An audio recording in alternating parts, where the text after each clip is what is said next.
So today I'll be installing these. This is what it looks like before, what it looks like after.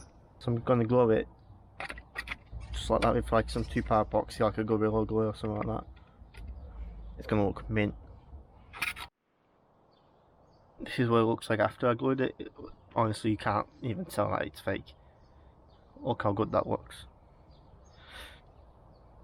So you don't need to spend 500 quid on the big brake kit, you just get some covers from eBay for like a tenner. Definitely recommend this mod.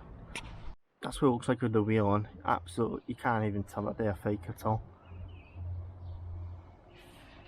Obviously there won't be any better at braking, but they look so much better than just stock calipers. Like, I always barely clear the caliper cover. I think I just got lucky.